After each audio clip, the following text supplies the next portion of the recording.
Shalom saudara sekalian, kebenaran hari ini berjudul Bintang Mahaputra. Saudaraku, kalau kita memperhatikan Alkitab dengan teliti, saudaraku, pada umumnya orang-orang yang benar-benar dipakai Tuhan adalah mereka yang menyerahkan hidup sepenuhnya, atau bisa dikatakan menyerahkan hidup tanpa batas. Memang tidak banyak orang yang dipakai Tuhan karena memberikan hidupnya tanpa batas. Tetapi kalau kita memilih untuk menjadi alat di dalam tangan Tuhan, kalau kita mau menjadi orang yang dipilih Tuhan menjadi alatnya, inilah jalannya.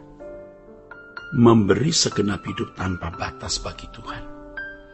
Nah, menyadari kebenaran ini, kita harus memiliki kegentaran bagaimana bisa memberikan hidup atau segenap hidup tanpa batas kepada Allah atau bagi Allah. Kita rela melakukan apa yang sebenarnya tidak ingin kita lakukan. Kita rela menyalipkan daging dan hawa nafsu kita.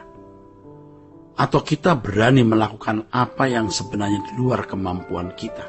Tetapi karena kita mengasihi Tuhan, apapun kita lakukan asal Tuhan berkenan. Dan ini pilihan yang terbaik. Mengingat usia kita yang terbatas di bumi ini, di mana suatu saat kita akan kehilangan kesempatan menyenangkan hati Tuhan, melayani Tuhan, maka kita harus memanfaatkan setiap kesempatan yang berharga ini. Kita harus benar-benar memperhitungkan apakah di hadapan pengadilan Tuhan nanti kita didapati berkenan. Apakah kita sudah mempersembahkan segenap hidup kita tanpa batas kepada Allah. Mempersembahkan hidup tanpa batas bukan berarti kita harus menjadi pendeta Juga tidak harus memberi uang untuk gereja. Tapi bagaimana kita memiliki kesediaan untuk melakukan apapun yang Tuhan kehendaki dalam hidup ini. Terpenting dalam hidup Kristen kita, bagaimana kita hidup tidak bercacat dan tidak bercela. Selanjutnya, bagaimana suasana hati kita tidak dipengaruhi oleh materi atau keindahan dunia. Kalau kita masih melakukan kesalahan dan tidak mau membereskannya, dan jika kita masih menikmati kesenangan dunia, tidak mungkin bisa dapat menyerahkan diri tanpa batas kepada Tuhan. Tidak bisa. Untuk itu kita harus punya komitmen. Pokoknya kita mau memberikan hidup tanpa batas untuk Dia. Dan masing-masing tentu harus minta petunjuk Tuhan, supaya saudara jangan menyerahkan diri, menyerahkan tenaga, pikiran, uang untuk satu kegiatan di sebuah gereja yang pendetanya tidak membawa saudara kepada pelayanan yang sejati. Semuanya dimanipulasi untuk kepentingan pendeta, keluarganya, bahkan organisasi. Kita harus minta petunjuk Tuhan, saudaraku, agar kita menemukan tempat kita untuk mengabdi kepada Tuhan. Kita harus berani menyerahkan hidup tanpa batas. Orang yang tidak berani menyerahkan hidup tanpa batas akan terkurung, terjebak dalam egosentris. Dia akan sibuk dengan perasaannya sendiri, bagaimana dia disenangkan, bagaimana ia dipuaskan. Kalau melihat orang yang tidak dia sukai, bagaimana dia menyerang, atau dia akan tenggelam dengan persoalan, apakah persoalan pasangan hidup, persoalan anak, jodoh, dan lain sebagainya. Memang pada kenyataannya kita semua pasti punya persoalan. Tapi ingat bahwa tidak mungkin persoalan pergumulan hidup kita melampaui kekuatan kita. Tidak mungkin tidak ada jalan keluar. Dan seluruh persoalan kita adalah cara Allah mendewasakan kita.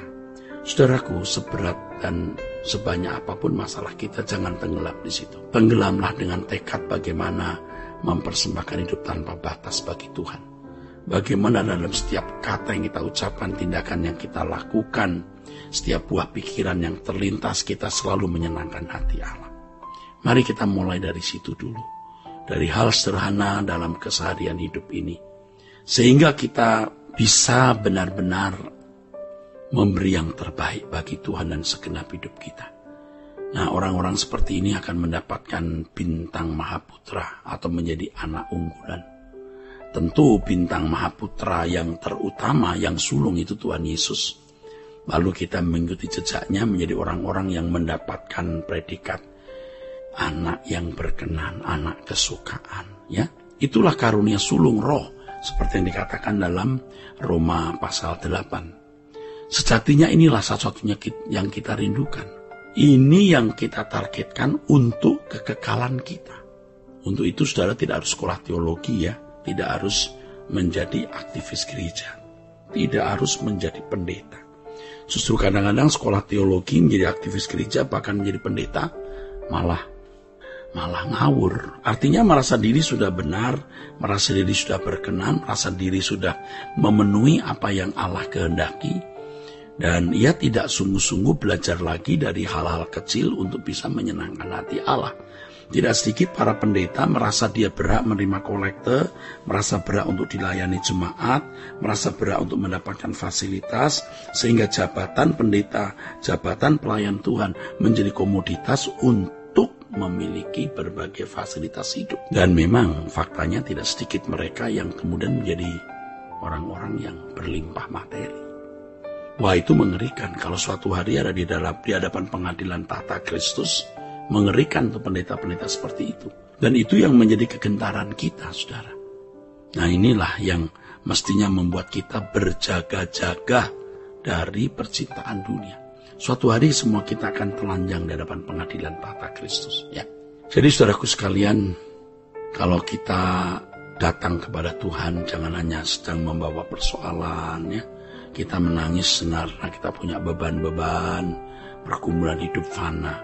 Tapi kita mau menangisi diri kita yang belum melakukan apa yang Allah kehendaki. Kita mempersoalkan kalau kita belum mempersembahkan hidup kita tanpa batas. Kita mempersoalkan kalau kita sebenarnya belum rela dimiliki Allah secara penuh. Dan itu persoalan besar. Dan kita harus menyelesaikannya, minta pertolongan Roh Kudus agar kita menjadi orang Kristen yang dewasa, berkeadaan berbeda dari anak dunia. Mungkin juga berbeda dari orang-orang Kristen lainnya yang duniawi. Kristen tapi masih duniawi. Kristen yang serupa dengan dunia. Ya, jangan serupa dengan mereka. Saudaraku sekalian, yang menjadi masalah kita hari ini adalah apakah di mata Allah kita sudah menjadi hamba atau pelayan yang memberikan segenap hidup tanpa batas. Kita seharusnya tidak lagi takut menghadapi berbagai persoalan-persoalan yang pasti semua itu tidak melampaui kekuatan kita. Banyak persoalan, banyak pergumulan. Tetapi yang kita persoalkan di hadapan Allah adalah apakah kita sungguh-sungguh sudah mempersembahkan hidup kita tanpa batas kepadanya. Nah, saudaraku sekalian, sekali lagi jangan tenggelam dengan berbagai persoalan-persoalan hidup yang itu tidak akan melampaui kekuatan kita. Bahkan tidak melampaui kekuatan manusia loh, kata firman Tuhan. Nah, yang kita persoalkan adalah bagaimana kita memenuhi apa yang Allah lakukan. Allah kehendaki untuk kita lakukan. Itu yang kita persoalkan. Bagaimana kita memenuhi segala sesuatu yang Allah kehendaki untuk kita penuhi. Sebelum kita menutup mata. Bagaimana kita berjuang untuk menggenapi, menyelesaikan tugas yang Bapak berikan kepada kita masing-masing, saudara. Karena masing-masing kita pasti memiliki tugas.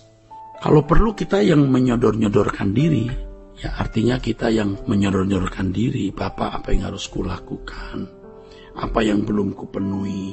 Bapak, apakah masih ada yang kusisakan dalam hidup ini? Ambillah Bapak, supaya sebelum aku menutup mata, jangan sampai aku masih menggenggam kekayaan, masih menggenggam percintaan dunia, masih menggenggam dosa.